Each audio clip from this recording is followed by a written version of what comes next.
નમસ્કાર વિદ્યાર્થી મિત્રો, આપણે પ્રકરણ 1ના દાખલા જોઈ રહ્યા હતા અને આગળના દાખલાઓમાં આજે આપણે ઉદાહરણ 1.4 થી શરૂઆત કરીશું। સૌપ્રથમ તમને જે બોર્ડ પર ઉદાહરણ 1.4 ની રકમ દેખાય છે તેને આપણે સમજવા પ્રયત્ન કરીએ। રકમ આ પ્રમાણે છે: બે બિંદુવત વિદ્યુત ભારો વચ્ચેના સ્થિત વિદ્યુત બળ માટેનો કુલમ્બનો નિયમ અને બે સ્થિર વિદ્યુત બિંદુવત દળો વચ્ચેના ગુરુત્વ બળ માટેનો ન્યૂટનનો નિયમ એ બંનેનો આધાર વિદ્યુત ભારો અથવા દળો વચ્ચેના અંતરના વર્ગ પર છે। તેનો નો પહેલો ઇલેક્ટ્રોન અને પ્રોટોન અને બે પ્રોટોન વચ્ચે લાગતા આ બળોના માનના ગુણોત્તર પરથી તેમની પ્રબળતાની સરખામણી કરો। બી ઇલેક્ટ્રોન અને proton 1 angstrom nearly equal to 10⁻10 metre દૂર હોય ત્યારે તેમના પરસ્પર આકર્ષણ બળથી ઉદ્ભવતા ઇલેક્ટ્રોન અને પ્રોટોનના પ્રવેગ શોધો। Mass of proton equal to 1.67 into 10⁻27 kg and mass of electron equal to 9.11 into 10⁻31 kg। મિત્રો, આ જે આપણે ઉદાહરણની રકમ સમજ્યા છીએ તેનો હવે આપણે ઉકેલ મેળવવા પ્રયત્ન કરીએ। તો તમે સૌપ્રથમ જોઈ શકો છો કે પહેલા એનો કે ઇલેક્ટ્રોન અને પ્રોટોન વચ્ચે લાગતા બળો જે આર અંતરે રહેલા છે, ઇલેક્ટ્રોન અને પ્રોટોન, ઇલેક્ટ્રોન પરનો વિદ્યુત ભાર -e, પ્રોટોન પરનો વિદ્યુત ભાર +e, અને તે બંને આર અંતરે રહેલા છે તેમને લાગતા બળો શોધી લઈ, પછી તેમનો ગુણોત્તર શોધીએ। તો સૌપ્રથમ વિદ્યુતીય બળ, આપણને ખ્યાલ છે કે વિદ્યુતીય બળનું જે આપણને કુલમ્બ નામના વૈજ્ઞાનિકે સૂત્ર આપ્યું છે કે F = kq1q2/r²। સૂત્ર અનુસાર આ બળ આકર્ષી પણ હોઈ શકે, અપાકર્ષી પણ હોઈ શકે। જો આ બળનું ઋણ મૂલ્ય હશે તો તમને ખ્યાલ છે આકર્ષી બળ છે, અને જો ધન મૂલ્ય હશે તો આ બળ અપાકર્ષી બળ હશે। તો ઇલેક્ટ્રોન અને પ્રોટોન વચ્ચે હોવાના કારણે આ ઋણ મૂલ્ય છે, એટલે કે આપણે આકર્ષી પ્રકારનું બળ હશે આ બંને વચ્ચે। તો વિદ્યુતીય બળ Fe - k q1q2 એટલે કે -e અને +e એટલે કે e²/r²। એટલે આપણને આ બળ સૂત્ર મળ્યું જ્યાં k = 1/4πε0 પણ આપણે લખી શકીએ છીએ। હવે ઋણ ચિહ્ન છે તે આકર્ષી બળનું સૂચન કરે છે, તે આપણે જાણીએ છીએ। હવે આ જ રીતે આ જે ઇલેક્ટ્રોન અને પ્રોટોન રહેલા છે તો તેના પર વીજભારના કારણે વિદ્યુતીય બળ લાગે છે, અને તેમના દળ પણ છે, તેમના કારણે તેમની વચ્ચે ન્યૂટનના નિયમ પ્રમાણેનું ગુરુત્વાકર્ષી બળ લાગશે, જે આપણું સૂત્ર છે F = g m1m2/r² સૂત્ર અનુસાર। હવે આપણા કિસ્સામાં આ જે સૂત્રની જે કિંમત છે પ્રોટોન અને ઇલેક્ટ્રોન હોવાના કારણે આપણે અહીં તમને ખ્યાલ છે કે માસ ઓફ પ્રોટોન અને માસ ઓફ ઇલેક્ટ્રોન મૂકીશું, અને આકર્ષી બળ ગુરુત્વાકર્ષી છે એટલે આપણે માઇનસ નિશાની પણ મૂકીશું। હવે માસ ઓફ પ્રોટોન પણ આપેલું છે, માસ ઓફ ઇલેક્ટ્રોન પણ આપણી પાસે રકમમાં જ આપેલું છે। હવે આ બંને બળોનો જો આપણે ગુણોત્તર લઈશું અને તેમનું માન લઈશું, કારણ કે રકમમાં આપ્યા પ્રમાણે આપણે તેમનું ગુણોત્તરનું માન લેવાનું છે, તો Fe/Fg કરીશું એટલે 1/r², બંનેના કટ થશે એટલે ke²/Gmp_me। બધા જ મૂલ્યો આપણી પાસે આપેલા છે કે જાણીએ છીએ। k બરાબર આપણે જાણીએ છીએ 9 × 10⁹ થશે, e બરાબર 1.6 × 10⁻19 છે। ઇલેક્ટ્રોન અને પ્રોટોન પરના વીજભારના મૂલ્યો સમાન છે। નો²/g, g છે ગુરુત્વાકર્ષણનો સાર્વત્રિક અચળાંક, જેનું મૂલ્ય 6.67 × 10⁻11, અને માસ ઓફ પ્રોટોન, તો માસ ઓફ પ્રોટોન આપણને આપેલો છે 1.6 × 10⁻27, અને માસ ઓફ ઇલેક્ટ્રોન પણ આપણી પાસે આપેલો છે, જેનું મૂલ્ય આપણને આપેલું છે 9.11 × 10⁻31 kg। તો આપણે આ બધા જ મૂલ્યો જો આપણે રકમમાં મૂકી દઈશું અને આન્સર આપણે મેળવીશું તો આપણને 2.36 × 10⁻39 આપણને મળે છે, જેને સાયન્ટિફિક મેથડ પ્રમાણે આપણે જો મૂકીશું તો 2.4 × 10⁻39 આપણને મળશે। તો મિત્રો આ રીતે આપણને જે ડેટા આપ્યા છે, જે પરિસ્થિતિ આપી છે તે પ્રમાણે વિદ્યુતીય બળ એટલે કે Fe અને ગુરુત્વાકર્ષી બળ એટલે કે Fg નો ગુણોત્તર લઈ તેમના મૂલ્ય શોધ્યા તો આપણને 10⁻39 ગણું મળે છે. એટલે કે આ પ્લસમાં મળે છે એનો અર્થ કે Fe બળ એટલે કે વિદ્યુતીય બળ ગુરુત્વાકર્ષી બળ કરતાં 10⁻39 ગણું વધારે છે આપણા આ કિસ્સામાં ઇલેક્ટ્રોન અને પ્રોટોનને જો આર અંતરે એટલે કે સમાન અંતરે રાખેલા હોય ત્યારે. તો હવે એનો જ બીજો ભાગ જે આપેલો છે તે પ્રમાણે કે આર અંતરે એટલે તેટલા જ અંતરે જો બે પ્રોટોન રહેલા હોય તો તેટલા અંતરે બે પ્રોટોન રહેલા હશે તો લાગતું વિદ્યુતીય બળ આપણને ખ્યાલ છે કે અપાકર્ષિત હશે એટલે પ્લસ ke²/r² અને ગુરુત્વાકર્ષી બળ આકર્ષી હશે. પણ આપણે જો બંનેનો ગુણોત્તર લઈશું અને તેનું મૂલ્ય લઈશું તો ke²/g mp × mp. તો આવી રીતે આપણે કે ની કિંમત મૂકીશું, E ની કિંમત પણ મૂકીશું, G ની કિંમત પણ મૂકીશું અને માસ ઓફ પ્રોટોન જે બંને સરખા છે તેની કિંમત મૂકીશું અને સાદુરૂપ આપીશું તો આપણને 1.3 × 10⁻36 મળે છે. એટલે કે જો તેટલા જ અંતરે બે પ્રોટોન રહેલા હોય તો તેમના વચ્ચે લાગતા આ બળો એટલે કે વિદ્યુતીય બળ અને ગુરુત્વાકર્ષી બળોનો જો આપણે ગુણોત્તરનું મૂલ્ય લઈશું તો તે મૂલ્ય આપણને 10⁻36 ગણું મળશે. એટલે કે આપણને અગાઉ જે મળ્યું હતું 10⁻39 ટાઈમ્સ એના કરતાં થોડુંક ઓછું પ્રમાણમાં મૂલ્ય આપણને મળે છે, કારણ કે અહીં આપણે દળ બદલાય છે. તો મિત્રો હવે આપણે બી વિભાગમાં આપ્યા પ્રમાણે એક ઇલેક્ટ્રોન અને એક પ્રોટોન 1 એંગસ્ટ્રોમ અંતરે રહેલા હોય ત્યારે તેમના વચ્ચે લાગતા બળ અને તેમના એટલે કે ઇલેક્ટ્રોનના પ્રવેગ અને પ્રોટોનના પ્રવેગ વિશે આપણે શીખીએ. તો સૌપ્રથમ ઇલેક્ટ્રોન અને પ્રોટોન 1 એંગસ્ટ્રોમ અંતરે રહેલા હોય તો તેમના વચ્ચે લાગતું વિદ્યુતીય બળ Fe બરાબર કે Q1 Q2 r². સૂત્ર અનુસાર આટલું આપણને મળશે, પણ આપણે આ બળનું મૂલ્ય લઈએ છીએ એટલે માઇનસ નિશાની નીકળી જશે. આ આકર્ષી બળ છે. હવે આ બળનું મૂલ્ય આપણે જો શોધીશું તો કે બરાબર તમે જાણો છો એ પ્રમાણે 9 × 10⁻9 આવશે. E બરાબર 1.6 × 10⁻19 કુલમ અને એનો સ્ક્વેર થશે અપોન r એટલે કે 1 એંગસ્ટ્રોમ. 1 એંગસ્ટ્રોમ એટલે કે તમે જાણો છો કે r બરાબર 1 એંગસ્ટ્રોમ આપણને આપેલું છે એટલે કે 10⁻10 મીટર. તો 10⁻10 હોલ સ્ક્વેર. જો આપણે આને સાદુરૂપ આપીશું તો આપણને આ જે બળનું મૂલ્ય આવે છે તે બળનું મૂલ્ય આપણને 2.3 × 10⁻8 ન્યૂટન જેટલું મળે છે. એટલે કે આ ઇલેક્ટ્રોન અને પ્રોટોન વચ્ચે લાગતું વિદ્યુતીય બળનું મૂલ્ય Fe આપણને આટલું મળ્યું. હવે આ જે બળનું મૂલ્ય મળે છે તે પરથી જ્યારે ઇલેક્ટ્રોન અને પ્રોટોન આ ઇલેક્ટ્રોન અને પ્રોટોન જે રહેલા હોય તો તેમના કારણે તેમને જે પ્રવેગ મળે આ બળ તમને ખ્યાલ છે ઇલેક્ટ્રોન પ્રોટોન તરફ આકર્ષાશે અને પ્રોટોન છે તે ઇલેક્ટ્રોન તરફ આકર્ષાશે. હવે આના કારણે આ આકર્ષણ બળના કારણે બંને વચ્ચે એક પ્રકારનો પ્રવેગ આવશે અને પ્રવેગના મૂલ્યમાં સતત વધારો થશે અને આ વધારાને આપણે પ્રવેગ કહીએ છીએ. આ પ્રવેગ કેટલો? તો આપણે એ પણ જાણીએ છીએ કે આ પ્રવેગ કેટલો શોધવા માટે ન્યૂટનની ગતિના બીજા નિયમ F બરાબર ma પરથી જો આપણે એને શોધીશું તો A બરાબર F/m.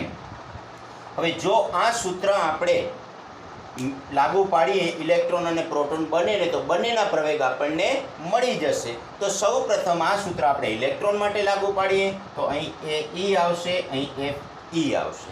F તો બંને માટે કોમન છે કારણ કે ન્યૂટનના ત્રીજા નિયમ અનુસાર બે વચ્ચે લાગતા બળના મૂલ્ય સમાન અને પરસ્પર વિરુદ્ધ દિશામાં છે. આપણે અહીંયા જોઈએ છીએ તો F બરાબર આપણને મૂલ્ય મળે છે 2.3 × 10⁻8 અને me માસ ઓફ ઇલેક્ટ્રોન. તો આપણને માસ ઓફ ઇલેક્ટ્રોન આપેલું જ છે 9.11 × 10⁻31 kg. હવે જો આ સૂત્ર અનુસાર આપણે ગણતરી કરીશું તો ઇલેક્ટ્રોનને મળતો પ્રવેગ જે છે તે આપણને 2.5 × 10⁻22 ટાઈમ્સ મીટર/સેકન્ડ² આપણને પ્રવેગ મળે છે, જે પ્રચંડ પ્રવેગ કહી શકાય. એટલે ઇલેક્ટ્રોનનો પ્રવેગ આ કિસ્સામાં આપણને ખૂબ જ મોટો મળે છે એમ કહી શકીશું. હવે જો આ જ રીતે આ જ સૂત્રનો ઉપયોગ કરીને જો પ્રોટોનનો પ્રવેગ આપણે શોધવો હશે તો પ્રોટોનનો પ્રવેગ માટે આપણે અહીંયા એપી બરાબર F/mp કરીશું તો આપણને પ્રોટોનનો પ્રવેગ મળશે. તો મિત્રો તમને ખ્યાલ છે કે એફનું મૂલ્ય તો બંને જગ્યાએ કોમન જ છે, એટલે કે 2.3 × 10⁻8 જ રહેવાનું છે અને પ્રોટોનનું દળ અહીં લેવાનું છે. અને તમને ખ્યાલ છે કે ઇલેક્ટ્રોન કરતાં પ્રોટોન 1836 ગણો ભારે છે અને આપણને જે મૂલ્ય આપ્યું છે તેનો ઉપયોગ આપણે જો કરીએ તો આપણને 1.67 × 10⁻27 દળનો ઉપયોગ કરીશું તો આ મૂલ્ય જે આપણને મળશે પ્રોટોનનો પ્રવેગ તે 1.4 × 10⁻19 મીટર/સેકન્ડ² મળે છે. તો તમે જોઈ શકો છો કે ઇલેક્ટ્રોનનો પ્રવેગ 10⁻22 ટાઈમ્સ મળે છે અને પ્રોટોનનો પ્રવેગ 10⁻19 ટાઈમ્સ મળે છે. શા માટે આવું મળે છે જરા વિચારજો કે ઇલેક્ટ્રોન અને પ્રોટોન પર બળ સમાન લાગે છે પણ તેમ છતાં ઇલેક્ટ્રોનનો પ્રવેગ 10⁻22 અને પ્રોટોનનો પ્રવેગ 10⁻19 કેમ? આ તરફ અને આ તરફ કારણ મને લાગે છે તમે વિચારશો કે એનું આ સૂત્ર ઉપરથી વિચારશો તો પણ ખૂબ જ સરળતાથી તમને આન્સર મળી જશે. તો દળ એ અહીં કંઈક ભાગ ભજવે છે તેવું વિચારશો. હવે આપણે ઉદાહરણ 1.5 ને સમજવા પ્રયત્ન કરીએ છીએ જેની રકમ આપ બોર્ડ પર જોઈ શકો છો. તે પ્રમાણે હવે આપણે ઉદાહરણ 1.5ની રકમ વાંચીએ કે ધાતુના વિદ્યુત ભારિત ગોળા એ તમે જોઈ શકો છો કે ધાતુના વિદ્યુત ભારિત ગોળા એ ને નાયલોનની દોરી વડે લટકાવેલ છે. નાયલોનની દોરી વડે લટકાવેલ છે. આકૃતિ 1.7a માં દર્શાવ્યા મુજબ અવાહક હાથા જે અવાહક હાથા જે આપણે હેન્ડલ વડે પકડેલ બીજો વિદ્યુત ભારિત ગોળો બી ગોળા એની નજીક એવી રીતે લાવવામાં આવે છે કે તેમના કેન્દ્રો વચ્ચેનું અંતર 10 સેન્ટીમીટર હોય. આનાથી થતું એનું અપાકર્ષણ નોંધવામાં આવે છે. દાખલા તરીકે એક પ્રકાશ કિરણ વડે તેને પ્રકાશિત કરી પડદા પર તેનું આવર્તન અથવા સ્થાનાંતર માપીને આ આકર્ષણ બળ નોંધી શકે. એ અને બી ગોળાઓને અનુક્રમે સી અને ડી વિદ્યુત ભાર રહિત ગોળાઓ સાથે આકૃતિ બીમાં દર્શાવ્યા મુજબ સ્પર્શ કરાવવામાં આવે છે. હવે સી અને ડી ને દૂર કરી બીને એની નજીક તેમના કેન્દ્રો વચ્ચેનું અંતર 5 સેન્ટીમીટર થાય તેમ લાવવામાં આવે છે. આકૃતિ 1.7c કુલમ્બના નિયમના આધારે એનું અપાકર્ષણ કેટલું થશે? એ અને સી ગોળાઓ તથા બી અને ડી ગોળાઓના પરિમાણ સમાન છે. એ અને બી ના કેન્દ્રો વચ્ચેના અંતરની સરખામણીએ તેમના પરિમાણ અવગણો. તો મિત્રો આ થઈ ઉદાહરણ 1.5ની રકમ. હવે આ રકમ અનુસાર જો આપણે દાખલો ગણીએ અને તમને આકૃતિને બરાબર સમજાવી દઉં તો આ રકમ તમને ખૂબ નાની લાગશે કે સૌપ્રથમ એ અને બી ગોળાઓ આપેલા છે, 10 સેન્ટીમીટર અંતરે મૂકેલા છે અને આપણે ધારણા પણ કરી લઈએ છીએ કે ધારો કે એ ગોળા પરનો વિદ્યુત ભાર ધારો કે Q છે અને બી ગોળા પરનો પ્રારંભિક વિદ્યુત ભાર ધારો કે Q ડેશ છે. એટલે કે Q અને Q ડેશ વિદ્યુત ભારિત ગોળાઓ એકબીજાથી 10 સેન્ટીમીટર અંતરે રહેલા છે જે પરિસ્થિતિ એ આકૃતિમાં દર્શાવી છે. બીને પ્લાસ્ટિકના હેન્ડલ વડે દ્વારા દર્શાવ્યું જેનાથી ગોળાની નજીક કે દૂર આપણે કરી શકીએ છીએ. હવે આ જે એ ગોળો છે તેને તેના જેવા જ એટલે કે આઈડેન્ટિકલ સી ગોળા સાથે ભૌતિક સંપર્ક કરાવીએ છીએ અને તમે જાણો છો કે ભૌતિક સંપર્ક જો સમાન આઈડેન્ટિકલ ગોળાઓ હોય તો બંને જે ગોળા પરનો વિદ્યુતભાર બંને ગોળા પરનો કુલ વિદ્યુતભાર હોય તે કુલ વિદ્યુતભાર અડધો થઈ જાય. તો આના પર આપણે Q લીધેલો છે, આ વીજભાર રહિત છે એટલે કે દરેક ગોળા પર જે વિદ્યુતભાર આવશે તે Q/2 થઈ જશે. એટલે કે હવે જો આ ગોળાઓને આપણે એકબીજાથી દૂર કરીશું તો એ ગોળા પર વિદ્યુતભાર અડધો થશે એટલે કે Q/2 થઈ જશે. તો આવી રીતે એ ગોળા પર પણ Q/2 થશે અને સી ગોળા પર પણ Q/2 થશે. હવે બી ગોળાની પરિસ્થિતિ વિચારીએ. બી ગોળા પર આપણે Q' વિદ્યુતભાર ધાર્યો છે અને બી ગોળા જેટલો જ આઇડેન્ટિકલ તેના જેવો જ, આઇડેન્ટિકલ દેટ મીન્સ બધી જ દ્રષ્ટિએ સરખો પણ વીજભાર રહી. ગોળા ડીને આપણે જો બી સાથે ભૌતિક સંપર્ક કરાવીએ છીએ તો તે બી ગોળા અને ડી ગોળા પર વિદ્યુતભાર અડધો થશે, એટલે કે બી પર ક્યુ ડેશ બાય 2 થશે અને ડી પર પણ ક્યુ ડેશ બાય 2 વિદ્યુતભાર થશે. હવે આપણે બી અને ડી ગોળાને એકબીજાથી દૂર ખસેડીશું તો પણ આ વિદ્યુતભાર આના પર ક્યુ ડેશ બાય 2 જ રહેશે. હવે સી પરિસ્થિતિ શું છે? આપણે આ સી પરિસ્થિતિ કે એ અને બી ગોળાઓ જે એકબીજાથી 10 અંતરે હતા તેના બદલે હવે આપણે એકબીજાથી અડધા અંતરે એટલે કે 5 સેન્ટીમીટર અંતરે લાવીએ છીએ. તો આ પરિસ્થિતિ સમજવાની છે. અહીં લાગતું બળ કેટલું છે? તો ધારો કે F છે. અને આ સી પરિસ્થિતિમાં લાગતું બળ કેટલું છે? તો ધારો કે F ડેશ છે. ચલો મિત્રો, આપણે એ ચેક કરી કે F અને F ડેશ વચ્ચે કયા પ્રકારનો સંબંધ હશે. સૌ પ્રથમ આપણે પરિસ્થિતિ એ પ્રમાણે 10 સેન્ટીમીટર અંતરે લાગતું વિદ્યુતીય બળ Fe બરાબર અથવા માત્ર F બરાબર કે Q1 Q2 upon R square, એટલે R બરાબર આપણે જાણીએ છીએ કે 10 છે. આપણે જાણીએ છીએ R બરાબર અહીં આપણી પાસે 10 સેન્ટીમીટર છે. હવે આ જે 10 સેન્ટીમીટર હતું એના બદલે એને આપણે મીટરમાં લખી શકીશું. હવે આપણે 5 સેન્ટીમીટર અંતરે લાગતું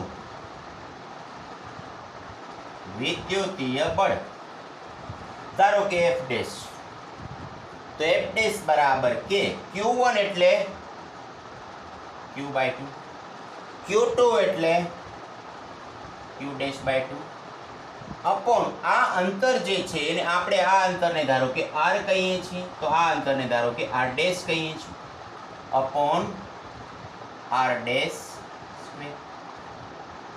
તો મિત્રો તમે જોઈ શકો છો કે આ બે પરિસ્થિતિ જે આપણને દેખાય છે તે પ્રમાણે જો આપણે આને થોડુંક સાદુરૂપ આપીએ તો આપણે સાદુરૂપ આપતા R ડેશ અંતર જે છે તમને ખ્યાલ છે કે કેટલો થશે? R અને R ડેશ વચ્ચે સંબંધ શું છે? તો આ 10 સેન્ટીમીટર હતું, આ 5 સેન્ટીમીટર છે, એટલે કે અડધું થશે. તો R ડેશની જગ્યાએ હું R બાય 2 લખી શકું છું, એટલે R ડેશની જગ્યાએ R બાય 2 લખું છું. હવે આપણે જોઈએ શું મળે છે. તો મિત્રો તમે એક વસ્તુ અહીંયા ખાસ માર્ક કરશો કે ગોળા પરના વિદ્યુત ભારના મૂલ્યો અડધા થયા, જ્યારે અંતર R જે છે એ 10 સેન્ટીમીટર હતું એના કરતાં પણ અડધું થયું છે. ચલો આપણે આનું પરિણામ જોઈએ શું થશે. અને સાદુરૂપ આપીશું તો તમને ખ્યાલ છે કે KQ22 એટલે 4 થશે, 2 નો સ્ક્વેર એટલે પણ 4 થશે, KQ square KQ into Q dash upon R square, 1/4 બંનેમાંથી ઉડી જશે, કટ થઈ જશે. એટલે આ સૂત્ર જે છે તો સમીકરણ 1 માં મળેલું જ સૂત્ર છે, એનો અર્થ કે બરાબર F મળે છે. તો તમે જોઈ શકો છો કારણ કે આપણે સમીકરણ 1 જ છે આ તો આવી રીતે બે ગોળાઓને જો આપણે એકબીજા 10 સેન્ટીમીટર અંતરે રાખી પછી ભૌતિક સંપર્ક કરાવી વીજભાર અડધા કરી અને જો એકબીજા વચ્ચેના અંતર અડધા કરવામાં આવે તો ગોળા વચ્ચે લાગતા એટલે કે ગોળા A ના કિસ્સામાં આપણે કહીએ તો ગોળા A પર લાગતું જે બળ છે તે બળનું મૂલ્ય બદલાતું નથી. ભલે અંતર અડધું થઈ જાય છે, વીજભાર અડધો થઈ જાય છે, પણ બળનું મૂલ્ય બદલાતું નથી. હવે ઉદાહરણ 1.6 ની રકમ પહેલા સમજવા પ્રયત્ન કરીએ. L લંબાઈના સમબાજુ ત્રિકોણના શિરોબિંદુઓ પર 3 વિદ્યુત ભારો Q1 Q2 Q3 દરેક Q બરાબર છે તેવા મૂકેલ છે. આકૃતિ 1.9 માં દર્શાવ્યા મુજબ ત્રિકોણના મધ્ય કેન્દ્ર પર મૂકેલા વિદ્યુતભાર કેપિટલ Q જે સ્મોલ q જેવા જ ચિહ્ન સાથે છે પર લાગતું બળ કેટલું હશે? મિત્રો આપણે જે રકમ જે વાંચી જે સમજ્યા એને હવે આપણે વધારે ડિટેલમાં સમજીએ કે આકૃતિમાં એક આપણને સમબાજુ ત્રિકોણ આપ્યો છે, જે ત્રિકોણ એબીસી છે. આ ત્રિકોણના 3 શિરોબિંદુઓ એ, બી અને સી પર સમાન વિદ્યુત ભાર ક્યુ મૂકેલો છે, Q1, Q2 અને Q3 તરીકે. હવે આ જે ત્રિકોણ છે તેના મધ્ય કેન્દ્ર જે અહીંયા આપણી પાસે છે તે મધ્ય કેન્દ્ર જેને આપણે આકૃતિમાં O વડે દર્શાવેલું છે. તો મધ્ય કેન્દ્ર O પર જો કેપિટલ Q વિદ્યુત ભાર રહેલો હોય તો આપણો પ્રશ્ન એ છે કે મધ્ય કેન્દ્ર પર મૂકેલા વિદ્યુત ભાર Q પર લાગતું બળ કેટલું? આપણે આ Q પર લાગતું બળ શોધવાનું છે. તો સૌપ્રથમ મધ્ય કેન્દ્ર O પર મૂકેલા Q વીજભાર પર લાગતું કુલંબીય બળ આપણે ધારો કે F. તો આ F બળ કેટલું થશે? તો F બરાબર તમને ખ્યાલ છે કે આ F બળ લાગશે. કોણ લગાડશે બળ? તો બળ લગાડશે A પરનો Q1 વિદ્યુત ભાર. A પરનો Q1 વિદ્યુત ભાર આ દરેકના મૂલ્યો પણ સમાન આપેલા છે રકમમાં. એનો અર્થ કે જે Q1 વિદ્યુત ભાર જે Q છે, સ્મોલ q છે, આ કેપિટલ Q પર અપાકર્ષી બળ લગાડશે અને અપાકર્ષી બળની દિશા આપણને F1 તરીકે આ દિશા મળશે. તો ધારો કે આ બળ F1 છે. હવે જે Q2 એટલે કે B પર જે Q2 બરાબર Q વિદ્યુત ભાર આપેલો છે તે આ Q વિદ્યુત ભાર પર ધારો કે આપણને જે બળ લગાડે છે તે અપાકર્ષી છે અને અપાકર્ષી બળ આના પર લગાડે છે અપાકર્ષી બળ F2 આ દિશામાં મળશે. બંને વિદ્યુત ભારોને જોડતી દિશામાં ધારો કે F2 છે. તો આ બળ આપણને મળ્યું F2.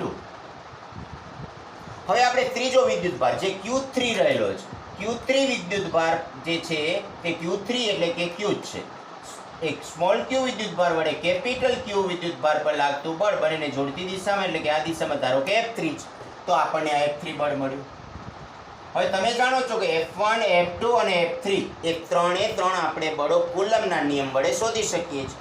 પણ આ ત્રણેય બળોનું પરિણામી બળ જો આપણે શોધવું હોય તો આપણે સંપાતપણાના નિયમનો ઉપયોગ કરવો પડે. તો સંપાતપણાના નિયમ અનુસાર Q વિદ્યુત ભાર પર લાગતું પરિણામી બળ F બરાબર ત્રણેય સ્વતંત્ર બળોના સદિશ સરવાળો કરવાથી મળે. તો મેં ત્રણેય સ્વતંત્ર બળોનો સદિશ સરવાળો કર્યો છે.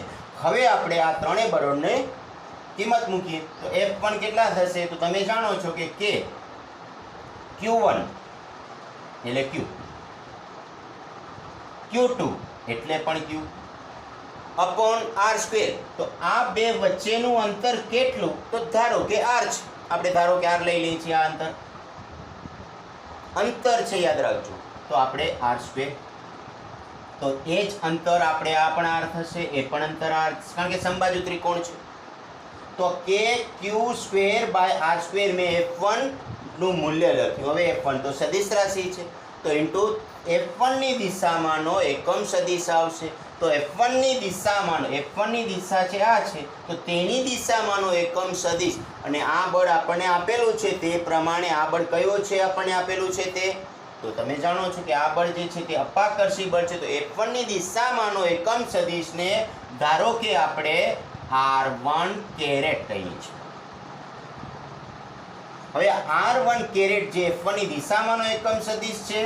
હવે આ જ રીતે F1 નું મૂલ્ય મૂક્યું પછી આપણે F2 નું મૂલ્ય મૂકીએ તો Q1 Q2 Q1 અને કેપિટલ Q આવશે હવે K પછી F2 માટે Q અને કેપિટલ Q અપોન ફરી પાછું અંતર તો R² જ આવશે. હવે આ બળ F2 ની દિશામાં એકમ સદિશને આપણે ધારો કે R2 કેપ કહીએ છીએ. હવે આ જ રીતે આપણે ત્રીજું બળ મળશે. ત્રીજું બળ એટલે કે Q1 Q2 upon R² into F3 ની દિશામાંનો એકમ સદિશ ધારો કે R3 કેરેટ મળે છે. તો તમે જ સમજી શકો છો કે આ જે પદ જે છે એ ત્રણેયની અંદર કોમન દેખાય છે. તો તે કોમન પદને આપણે કોમન કાઢી લઈએ છીએ. તો ઇન્ટુ બ્રેકેટમાં R1 caret plus R2 caret અને R3 કેરેટ છે. મિત્રો અહીં ત્રણેય બળના એકમ સદિશો ખૂબ મોટો ભાગ ભજવે છે. તમે જોઈ શકો છો કે આ એક R1 caret plus R2 caret plus R3 caret જે છે એ આ F1 F2 અને F3 બળની દિશામાંના એકમ સદિશો છે. અને આ એકમ સદિશો જે છે તે ત્રણેય બળ સમાન મૂલ્યના પણ છે અને સાથે સાથે સમાન ખૂણે એટલે કે 360/3 એટલે કે 120 ડિગ્રીના ખૂણે આવેલા છે.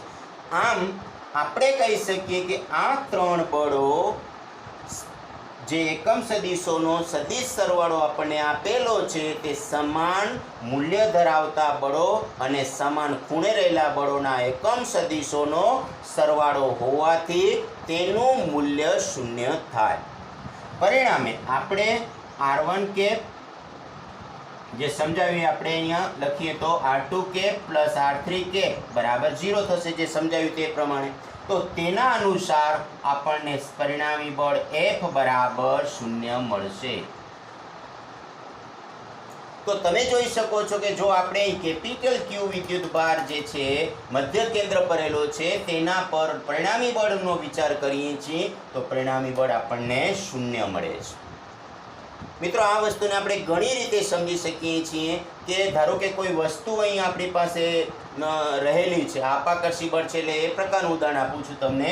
વસ્તુ રહેલી છે અને આ ત્રણ વ્યક્તિ જે રહેલા છે તે સમાન બળ વડે આ Q વસ્તુને ધક્કો મારી રહ્યા છે F1 બળથી, આ ધક્કો મારે છે આ રીતે F2 બળથી અને આ ધક્કો મારે છે આ રીતે F3 બળથી. તો આ વ્યક્તિનું પરિણામી સ્થાનાંતર કઈ દિશામાં થશે? જરા વિચારજો. હોમવર્ક તરીકે તમને આપું છું.